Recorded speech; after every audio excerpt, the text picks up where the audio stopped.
Hello दोस्तों, आइए class 5 जो अध्याय 3 है लाभ हानि, उसके अंतर्गत जो छठा क्वेश्चन है इसको आज हम देखेंगे। ठीक है, इसके पहले का जो क्वेश्चन था हमने हल कर लिया था।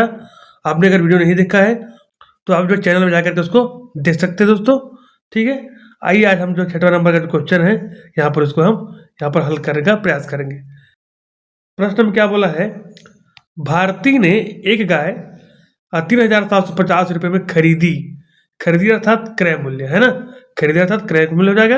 और कुछ दिन बाद 150 रुपये लाभ लेकर, अर्थात उसको फायदा हुआ, 150 रुपये का लाभ लेकर बेच दिया।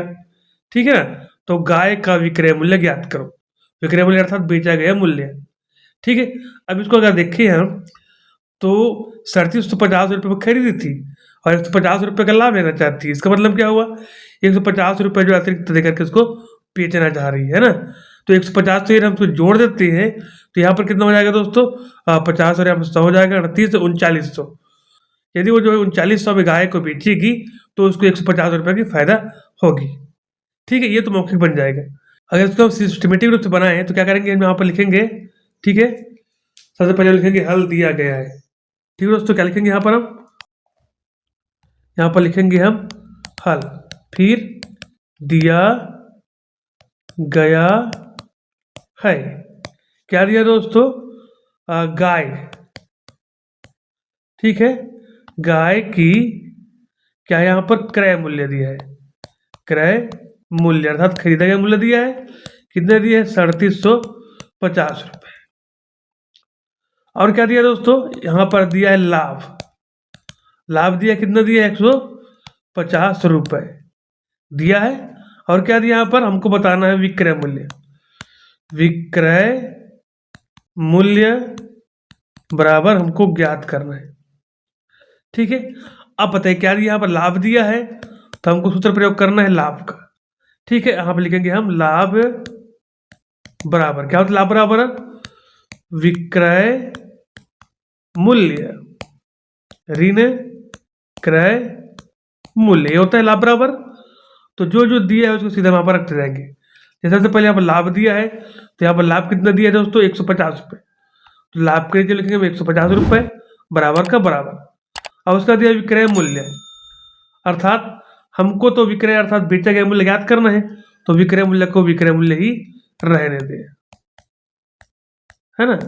ऋण का ऋण करेंगे, क्रय मूल्य कितने यहाँ पर 3,750, 3,750 रुपये। यहाँ तक क्लियर। अब हम क्या करेंगे दोस्तों, पक्षांतर। क्या करेंगे यहाँ पर, पक्षांतर करेंगे, अर्थात बराबर चिन्ह के इस पार के संख्या है उसको अदला बदली करेंगे। अर्थात एक समान जो संख्या है उसको एक तरफ रखेंगे और जो दूसरी प्रकार की संख्या है उसको दूसरे पार रखेंगे। जैसे इसमें से विक्रय मूल्य है इसको इसी पार रहने दो, 3,750 को हम यहाँ पर इस बार पक्षांतर करेंगे। तो 3,750 के सामने में ऋण का चिन्ह लगा है तो यहाँ क्या हो जाएगा, प्लस का चिन्ह लग जाएगा, है ना। तो क्या लिखेंगे दोस्तों, 150 से 150 ही रहेगा। अब 3,750 को हम पक्षांतर कर रहे हैं तो यहाँ हो जाएगा प्लस हो जाएगा 3,750। ठीक है, बराबर का बराबर विक्रय मूल्य का विक्रय मूल्य। अब दोनों को जोड़ दो। अगर हम जोड़ते हैं तो 0 और 0 0, 5 और 5 10 को 0, बच गया 1 और 7 1 8 1 9 और 1 3, 3900 रुपये। ठीक है, विक्रय मूल्य निकल गया। इस प्रकार से आपको छठा नंबर जो सवाल है बना लेना है। क्लियर दोस्तों, आइए अब देख लेते हैं 7वां नंबर क्वेश्चन कैसे बने। अब देखिए दोस्तों, 7वां नंबर क्या दिया है, सुरेश ने 895 रुपये में एक पंखा बेचा। बेचा अर्थात विक्रय मूल्य, है ना। बेचा अर्थात क्या था, विक्रय मूल्य है। उससे 52 रुपये का घाटा हुआ। घाटा अर्थात हानि हुआ, कितने रुपए का, 52 रुपये का। ठीक है, यहाँ पर खरीदा कितना था, बेचा कितने में, 895, तो उसको नुकसान हो जाता है 52 रुपये का। इसका मतलब क्या हुआ, उन्होंने उस पंखे को 52 रुपया अधिक रेट में खरीदा था। ठीक है, यदि हम 895 में 52 को जोड़ दें तो हमारा जो कितने में हम खरीदा था पंखा वो निकल जाएगा। ठीक है, वही बताना है हमको, पंखे को कितने में खरीदा था अर्थात क्रय मूल्य हमको बताना है। ठीक है, विक्रय मूल्य दिया है और हानि दिया है, तो कैसे बनाएंगे दोस्तों इसको हम, सबसे पहले हम लिखेंगे हल ठीक है, हम यहाँ पे लिख देते हैं हल। उसके बाद दिया गया है, दिया गया है, क्या क्या दिया है भैया, देख लेते हैं। यहाँ पर दिया है, सबसे पहले यहाँ पर दिया है पंखे को बेचा अर्थात विक्रय मूल्य, पंखे का विक्रय मूल्य बराबर कितना दिया है, 895 रुपये दिया है। और क्या दिया है, यहाँ पर होता है हानि, क्या हो रहा है, हानि हो रहा है, कितने रुपए का, 52 रुपए का, ये दिया है, हमको निकालना है विक्रय मूल्य। ठीक है, तो यहाँ पर जो हानि दिया है तो हानि का हमको सूत्र प्रयोग करना है। तो हानि बराबर क्या होता है दोस्तों, क्रय मूल्य आगे रहता है ना, क्रय मूल्य, लाभ में विक्रय मूल्य आगे रहता है और हानि में क्रय मूल्य आगे रहेगा ऋण विक्रय मूल्य, विक्रय मूल्य। ठीक है, अब जो जो दिया है उसको सीधे हम यहाँ पर रख देते हैं, रख दे। जैसे यहाँ पर है हानि, हानि कितना दिया है, 52 रुपए, तो हानि सीधे हम रखेंगे हम यहाँ पर 52 रुपए बराबर का बराबर। क्रय मूल्य दिया है क्या, नहीं दिया है, हमको वो ज्ञात करना है, तो क्रय मूल्य का क्रय मूल्य ही रहेगा। ठीक है दोस्तों, ऋण का ऋण, उसका यहाँ पर दिया विक्रय मूल्य अर्थात बेचा गया मूल्य, तो यहाँ पर देखा दिया है बेचा गया मूल्य कितना दिया, 895 रुपये, हम यहाँ पर लिखेंगे 895 रुपये। ठीक है दोस्तों, यहाँ तक क्लियर। अब हमको करना है पक्षांतर, क्या करना है, पक्षांतर करना है। ठीक है, अब यहाँ पर जो क्रय मूल्य है इसको इसी तरफ रहने दें, ये 895 है, इसको हम इस पार ले जाते हैं। ठीक है, तो 895 के सामने ऋण का चिन्ह है, तो पक्षांतर करेंगे तो क्या हो जाएगा, इधर वो प्लस हो जाएगा, है ना, 52 का 52 रहेगा और 895 को लाएंगे तो प्लस हो जाएगा 895 रुपये बराबर का बराबर। इधर क्या बच गया, क्रय मूल्य। ठीक है, अब दोनों को जोड़ दो, 5 और 2 कितना हो जाएगा, यहाँ पर 7 हो जाएगा, 9 और 5 14 का 4 बच गया 1, 8 और 1 9। ठीक है, 947 रुपये बराबर क्रय मूल्य। इसका मतलब क्या हुआ दोस्तों, 947 रुपये में उसको खरीदा था और 895 में बेचा, इसलिए उसको 52 रुपये का घाटा हुआ, कम में बेचा है ना। इस प्रकार से आपका 7वां नंबर का सवाल जो है आसानी से बन जाएगा। तो बच्चों आशा करता हूँ यहाँ जो प्रश्न है या सवाल कैसे हल करें आपको समझ में आ रहा होगा। यदि अच्छी लग रही वीडियो तो लाइक कर देना और ऐसी वीडियो प्राप्त तक करने के लिए सब्सक्राइब करना ना भूलना। ठीक है दोस्तों, आइए देख लेते हैं 8वां नंबर सवाल क्या दिया है। चलिए दोस्तों, ये जो 8वां नंबर का सवाल है इसको हम देख लेते हैं ना। यहाँ पर दिया गीता ने 5 घड़ियां 805 रुपए में खरीदी। कितने घड़ी खरीदी, 5 घड़ी, कितने में खरीदी, 805 में खरीदी अर्थात क्रय मूल्य। ठीक है, उसने 3 घड़ियां 182 रुपए में तथा 2 घड़ी 138 रुपए में बेची, बताओ उसे लाभ हुआ या हानि हुआ। ठीक है, अब यहाँ पर देखो 5 घड़ी थी कुल, उसमें से 3 घड़ी को बेचा वहां पर 182 रुपए के हिसाब से और 2 घड़ी को बेचा उन्होंने 138 रुपए के हिसाब से, तो उससे लाभ हुआ या हानि हुआ। ठीक है, ये जो क्वेश्चन है थोड़ा समझने वाला है। कुल कितनी घड़ी थी दोस्तों, 5 घड़ी थी, है ना, 805 रुपये में खरीदा था। क्लियर। अब उसके बाद उन्होंने यहाँ पर जो है 3 घड़ी को बेच दिया 182 रुपये के हिसाब से और 2 घड़ी को बेच दिया यहाँ पर 138 रुपये के हिसाब से। यहाँ पर हम लिखेंगे दोस्तों हल। ठीक है, फिर उसके बाद दिया गया है, अब क्या क्या दिया भैया, 5 घड़ी। ठीक है, 5 घड़ियों का क्या खरीदा है अर्थात क्रय मूल्य, क्रय मूल्य कितना दिया भाई, 805 रुपये दिया है। ये क्लियर है, 805 रुपये दिया है। ठीक है, और क्या दिया है, अब वो बेचता है आप 3 घड़ी को 182 रुपये के हिसाब से और 2 घड़ी को 138 रुपये के हिसाब से। ठीक है, अर्थात हमको दोनों मिला करके 5 घड़ियों का यहाँ पर रेट निकालना है। ठीक है दोस्तों, तो यहाँ पर लिखेंगे हम 3 घड़ियों का। ठीक है, 3 घड़ियों का विक्रय मूल्य बराबर। ठीक है, 3 घड़ी, अब बताइए भाई एक घड़ी कितने में आता है, 182 रुपये में, है ना, हमको निकालना है 3 घड़ी का, तो यहाँ पर जो 182 है उसको हमको 3 घड़ी 3 के हिसाब से गुना कर लेंगे।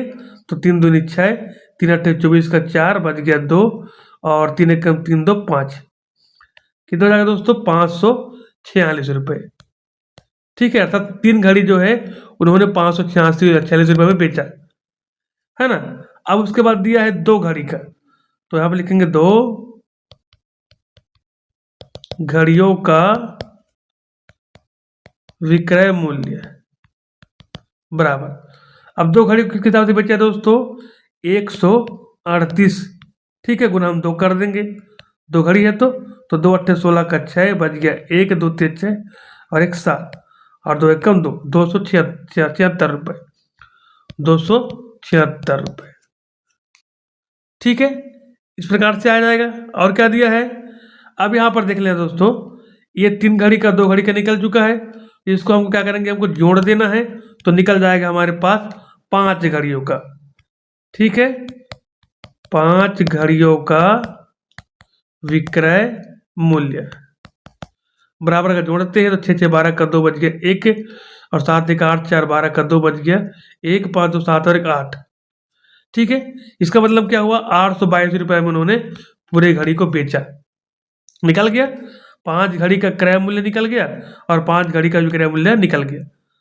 ठीक है दोस्तों, अब बताइए 805 में खरीदा था और 822 में बेच दिया, है ना। अब बताओ लाभ हो रहा है कि हानि हो रहा है? कम में खरीदा है, ज्यादा बेच रहा है, तो यहाँ पर हो रहा है लाभ। ठीक है, तो सूत्र लगाएंगे यहाँ पर हम लाभ का।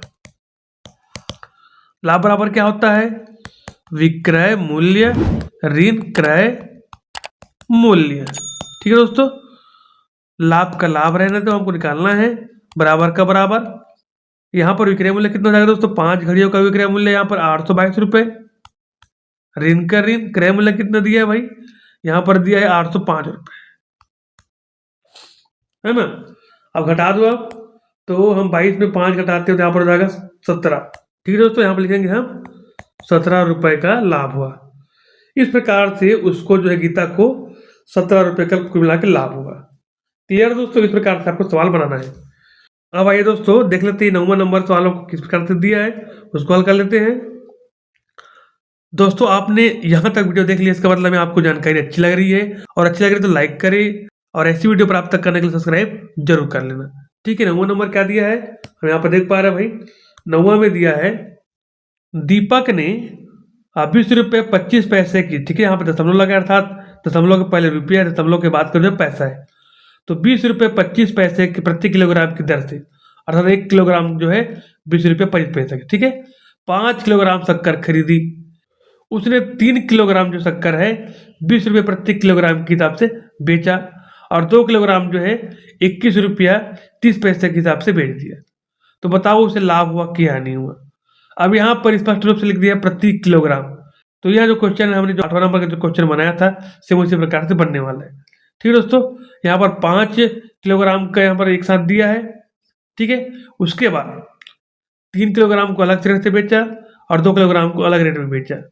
तो आइए किस प्रकार से इसको बनाएंगे हम यहाँ पर लिख लेते हैं दोस्तों। हम लिखेंगे यहाँ पर हल। ठीक है, हल दिया गया है। अब क्या दिया भैया? 5 किलोग्राम। ठीक है, 5 किलोग्राम शक्कर का खरीदा, अर्थात क्रय मूल्य दिया है। क्रय मूल्य कितना होगा दोस्तों? चूंकि यहाँ पर 1 किलो खरीदता है 20 रुपये 25 पैसा में, कितना खरीदता है? 5 किलोग्राम। तो यहाँ पर जो है हम गुना कर देंगे 20.25 गुना 5। ठीक है, अगर तो गुना करते हैं तो 5 पंजे 25 का 5 बच गया 2, 5 दूनी 10 और 2 12 का 2 बच गया 1, और 5 शून्य शून्य हो जाएगा और 1 बचा तो 1 हो जाएगा, और 5 दूनी 10। ठीक है, अब यहाँ पर हम दशमलव कैसे लगाएंगे? यहाँ पर चूंकि 2 संख्या के बाद से दशमलव है तो यहाँ पर 1 और 2, ठीक है, यहाँ पर लगाएंगे 101 रुपया और 25 पैसा हो जाएगा। ठीक है, अर्थात उन्होंने 5 किलोग्राम शक्कर को 101 रुपया और 25 पैसे में खरीदा था। ठीक है दोस्तों, अब यहाँ पर लिखेंगे और क्या दिया है? 3 किलोग्राम शक्कर को 20 रुपये प्रति किलोग्राम से बेचा। ठीक है, तो यहाँ पर हम लिखेंगे हम 3 किलोग्राम शक्कर का विक्रय मूल्य। ठीक है दोस्तों, अब बेचा कितने के रुपए किताब से? 20 रुपए किताब से। तो 20 गुना 3 करेंगे तो 20 से कितना हो जाएगा? 60 रुपए। ठीक है, अर्थात 3 किलोग्राम शक्कर को उन्होंने 60 रुपए में बेच दिया। और क्या दिया? 2 किलोग्राम शक्कर। यहाँ पे लिखेंगे हम 2 किलोग्राम शक्कर का विक्रय मूल्य बराबर। अब 2 किलोग्राम शक्कर कितने कितने बेचा दोस्तों? 21 रुपए 30 पैसे के हिसाब से बेचा 2 किलो। तो गुना करेंगे हम, 2 शून्य 0, 2 3 6 का 6 और 2 दशमलव दशमलव हो जाएगा, 2 1 कम 2 और 2 2 4, 42 रुपए 60 पैसे के हिसाब से, है ना। अब देखिए भाई, यहाँ पर जो है 3 किलोग्राम और 2 किलोग्राम जो शक्कर है उसका जो है विक्रय मूल्य हमको पता चल गया है ना। तो यदि हम दोनों को जोड़ देते हैं दोस्तों तो हमको 5 किलोग्राम शक्कर का विक्रय मूल्य निकल जाएगा। ठीक है, जैसा पहले यहाँ पर दिया है 60 रुपए हुआ 3 किलोग्राम का, और 42 रुपए और 60 पैसे हुआ कितने का हुआ? 2 किलोग्राम का। यदि हम जोड़ते हैं तो यहाँ पर ध्यान देंगे दशमलव वाली संख्या को हम जोड़ रहे हैं। अब देखिए भाई, तो यहाँ पर जो 60 है, 60 के बाद दशमलव नहीं है, कुछ नहीं है, इसका मतलब यहाँ पर 0 0 कर देंगे। ठीक है दोस्तों, आपको इस प्रकार से याद रखना है, जब भी दशमलव वाली संख्या को जोड़ते हैं तो ऐसी संख्याएं आती है जिसमें दशमलव संख्या नहीं है तो उसको दशमलव लगा करके 0 0 कर सकते हैं। ठीक है, अब देखिए जोड़ लेते हैं हमको, तो 0 और 0 0 हो जाएगा, 0 और 6 6 हो जाएगा, दशमलव से दशमलव हो जाएगा, और 0 और 2 2 और 6 और 4 10, 102 रुपये, 102 रुपये और 60 पैसे। ठीक है दोस्तों, इस प्रकार से ये निकल गया भाई। अब इसको आप जो आकलन कर सकते हो, 101 रुपये 25 पैसा में खरीदा और 102 रुपये और 60 पैसे में बेचा, अर्थात क्या हो रहा है? यहाँ पर कम में खरीदा है और ज़्यादा में बेच रहा है, तो क्या होगा दोस्तों? यहाँ पर लाभ होगा। तो यहाँ पर हम लिखेंगे लाभ। ठीक है, लाभ बराबर क्या होता है? विक्रय मूल्य ऋण क्रय मूल्य। ठीक है, बराबर का बराबर करेंगे। विक्रय मूल्य कितना है भाई? यहाँ पर 102.6 अर्थात 102 रुपये और 60 पैसे। ऋण क्रय मूल्य कितना था? 101 रुपये और 25 पैसे। ठीक है, अब यहाँ पर घटा लेते हैं। मान लो घटाने पर 102.60 है और 101.25 घटा लेते हैं भाई। 0.5 नहीं करेंगे, उधार लेंगे। यहाँ पर 10 10 से 5 घटाएंगे 5, यहाँ बच गया 5 5 2 घटाएंगे, यहाँ पर 3 हो जाएगा। ठीक है, दशमलव के सीधे में दशमलव हो जाएगा। ठीक है दोस्तों, और 2 में 1 घटाओ 1, 0 का 0। अब देखिए देखो घटाते हैं हम यहाँ पर, तो कितना प्राप्त होगा दोस्तों? हमको 1 रुपये और 35 पैसे का लाभ हुआ।